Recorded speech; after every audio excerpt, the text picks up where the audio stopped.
Hello, comrades! Welcome back to Ushanka Show. Здравствуйте, дорогие товарищи. My name is Sergey, and I was born in the USSR. So today I would like to answer the question that was posted for my video about Soviet female movie stars. What was a Soviet movie theater experience like? Did they have popcorn? And it's kind of funny because the second part of the question, did they have popcorn, got me really fired up, because this is what I hate the most about going to American movies. You see, we never had any popcorn in the Soviet movie theaters, so when I started going in the movie theaters here in America, the sound of constant munching on popcorn around me and slurping on drinks and smell of popcorn was always driving me nuts because it's distracting so much from the movie.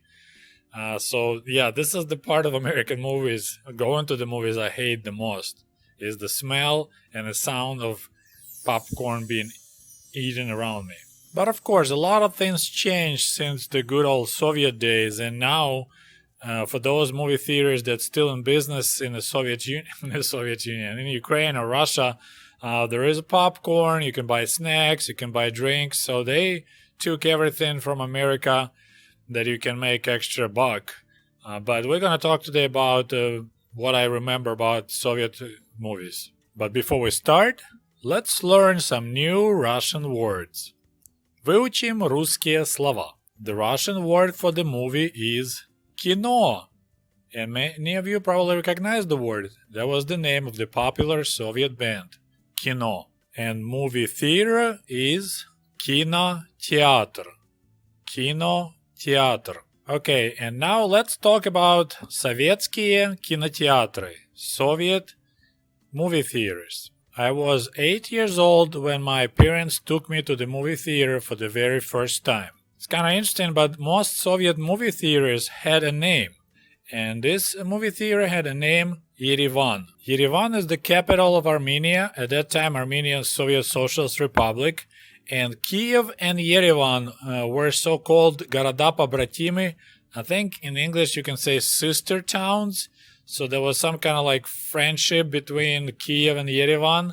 So that's why we had the movie theater named Yerevan. And probably in Yerevan there was a movie theater named Kyiv. This movie theater was kind of unusual. It was a not separate building. It was actually taking the first floor of the office building.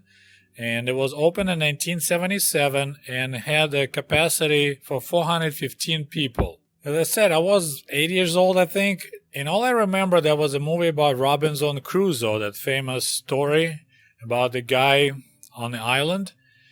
And so I started using Google trying to figure out which Robinson Crusoe movie we actually watched. And all I want to say, God bless Google. So I looked it up, and apparently we had a Soviet movie, Robinson Crusoe, but it was filmed in 1974. So it kind of didn't make sense that even in the Soviet Union, they will be still playing that movie in 1978-79, because I looked up and this movie theater Yerevan was open in 1977. So that kind of didn't make sense. So I started digging a little bit deeper, and sure enough, I found out that in 1979, we had Italian Robinson Crusoe version. In Soviet Union, that movie was called Senor Robinson. And that movie actually had 52 million Soviet people went to watch that show. And it's actually available on YouTube. I don't remember much, but it's kind of like a comedy. And the Friday, the girl is a girl in that movie. I think in the original story, it's the guy. And that Friday girl is pretty hot. But in 1979, which is 41 years ago, I was only 8 years old, so I don't remember all.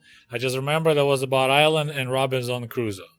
But that said, that movie is available on YouTube, and I'll have a link below this video in the comment section. Okay, so this was like an intro. My main story will be about different movie theater called Leipzig, and that's the one was located close to the place that we moved to around 1982. So this was a real movie theater, and it was named after Leipzig, another sister town of Kyiv. This one is from Eastern Germany. It was built in 1974 in this brand new development called Borshigovka. It had total capacity of 929 seats. So it had two theaters inside. One large one called Red Room had about 700 chairs, and a small one had a little bit over 200 chairs. On the second floor, it also had an area for arcade games, which we had. They were pretty expensive to play, 15 kopecks each. On the first floor, it had garderobe, and I don't know how to translate it into English, but that's the place when you can leave your winter jackets, your winter coats, so you don't have to bring them inside of the actual movie theater part. It also had buffet. Once again, it's where you can buy some pastries, juices. Sometimes they could sell you beer, but no popcorn. No popcorn. So here's the pretty cool view of the movie theater on the left. Universam, one of the very first grocery supermarkets in Kyiv, next to it. And this picture was taken sometimes in 1978, maybe 79, because the actual theater was built in 1974. And just for the heck of it, let's compare it how the same place look now in modern Ukraine. Check it out, the difference in traffic.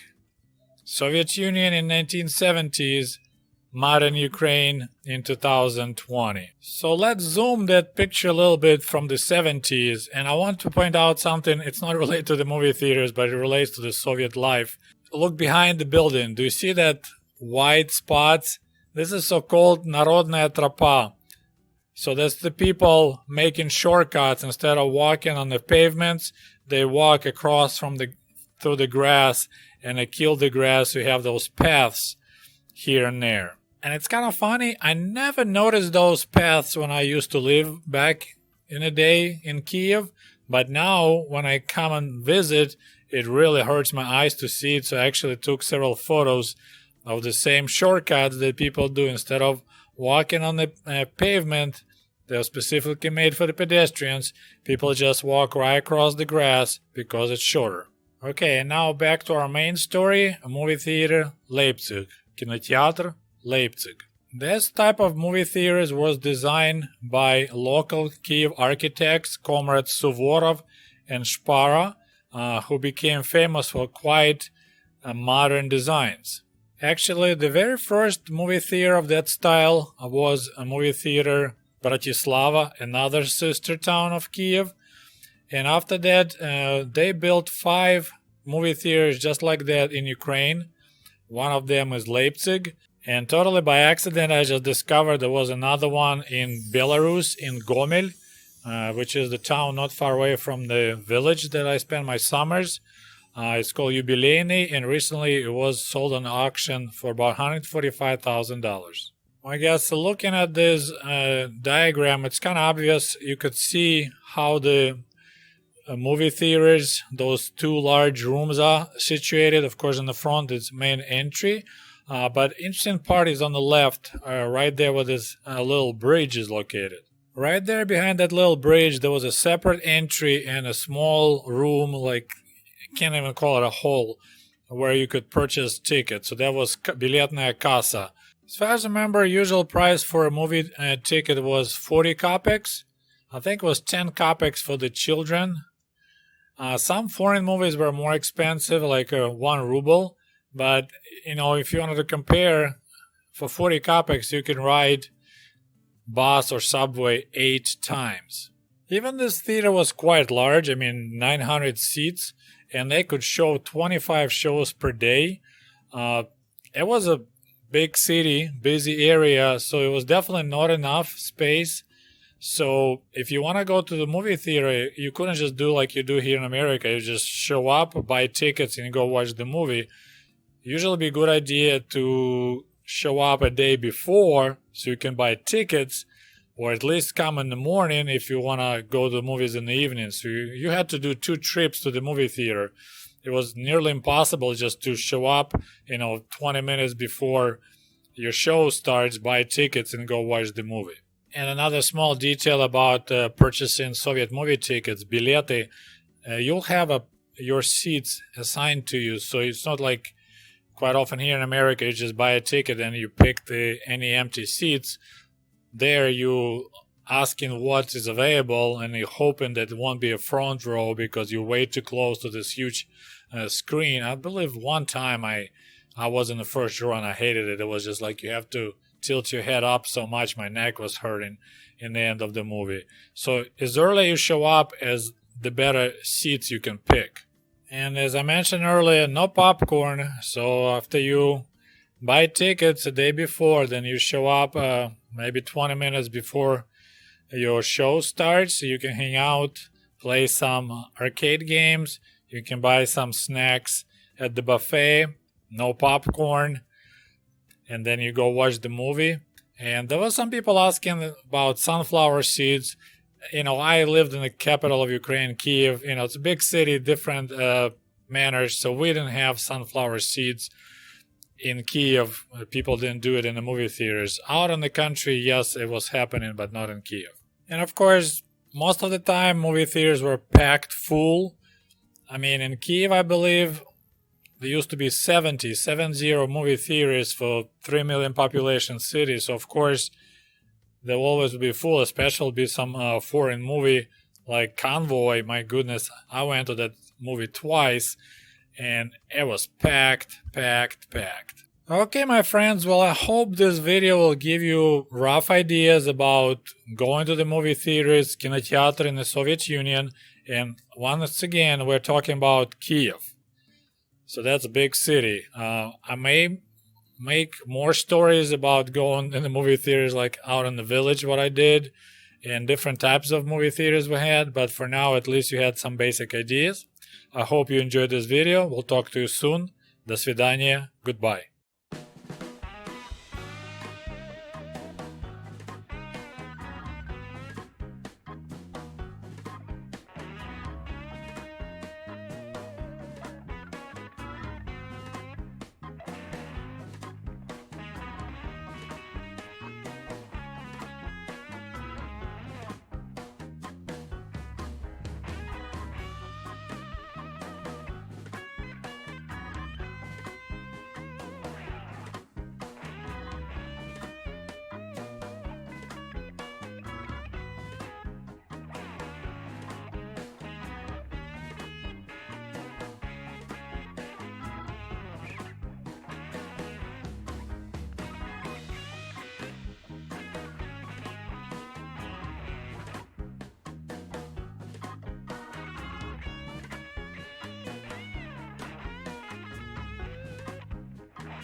Hey, by the way, the cool merch for cool comrades is available at the Ushanka store at teespring.com. Just a friendly reminder that my book American Diaries is available on amazon.com, or shoot me an email if you would like to have a signed copy. Thank you.